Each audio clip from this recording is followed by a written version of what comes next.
Salut l'équipe asymétrique, c'est Stéphane et bienvenue dans la vidéo d'aujourd'hui dans laquelle on va voir comment la Banque centrale américaine utilise son taux directeur pour réguler l'économie et l'influence de ce taux directeur sur les marchés financiers.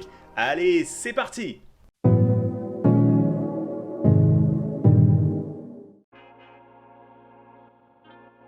Avant de commencer, si tu es nouveau sur la chaîne, n'oublie pas de t'abonner en utilisant le bouton sous la vidéo afin de ne pas louper les prochains contenus sur la finance que je publie chaque semaine.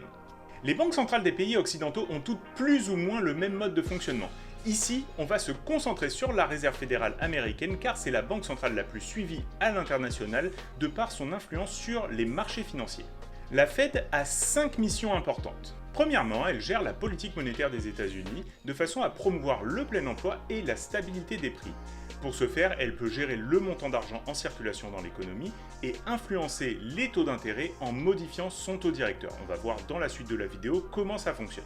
Deuxièmement, elle assure la stabilité du système financier en monitorant et en gérant les risques sur les marchés. Troisièmement, elle assure la supervision et la régulation des institutions financières de premier plan et des banques. Quatrièmement, elle assure des services financiers comme des comptes de dépôt pour les institutions financières, les banques ou même encore le gouvernement. En plus, elle s'assure que les systèmes de paiement soient sécurisés, fiables et accessibles à tout le monde. Cinquièmement, elle assure la protection des consommateurs en régulant les pratiques liées au prêt et elle assure que tout le monde ait accès à la bonne documentation sur les services financiers.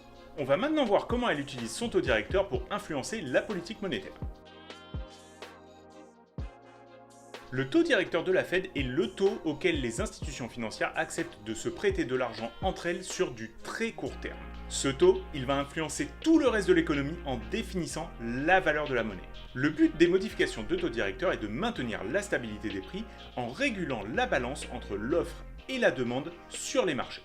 Imaginons par exemple que Ford ait un surplus d'inventaire sur ses F-150. Il y a donc plus d'offres que de demandes. Maintenant, si la Fed vient baisser son taux directeur, alors le taux des prêts automobiles va baisser lui aussi, ce qui va permettre à plus de gens d'acheter des autos et donc stimuler la demande.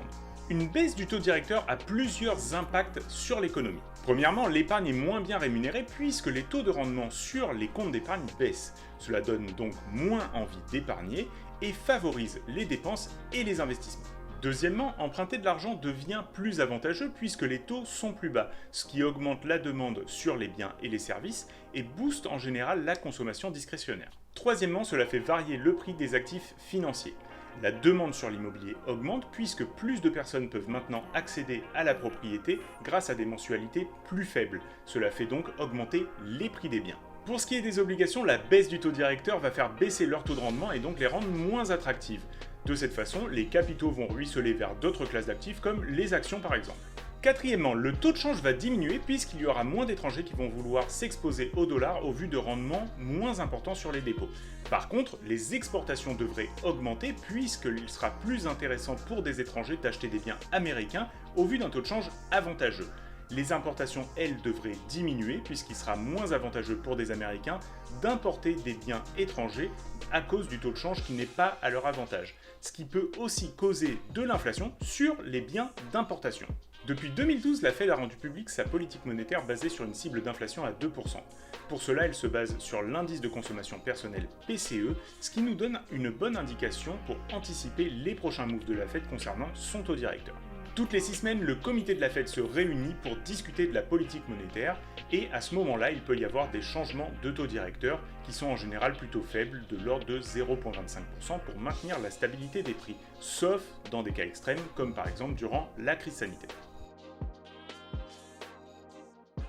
Dans cette vidéo, tu as pu en apprendre plus sur le rôle de la Fed et sur l'influence du taux directeur sur les marchés financiers. Aussi, il faut te rappeler lorsque tu spécules en bourse que tout est anticipé par le marché. Il faut donc utiliser plusieurs indicateurs qui vont te permettre d'anticiper les réactions probables de la Fed. Si tu veux en savoir plus, discuter avec d'autres investisseurs et recevoir chaque semaine des revues macroéconomiques, check le lien en description vers notre Discord gratuit pour rejoindre la communauté asymétrique. J'espère que je t'ai encore une fois apporté beaucoup de valeur à travers cette vidéo. Laisse un like, mets un commentaire, abonne-toi à la chaîne et partage la vidéo avec tes amis investisseurs et on se retrouve la semaine prochaine pour une prochaine vidéo. Bye!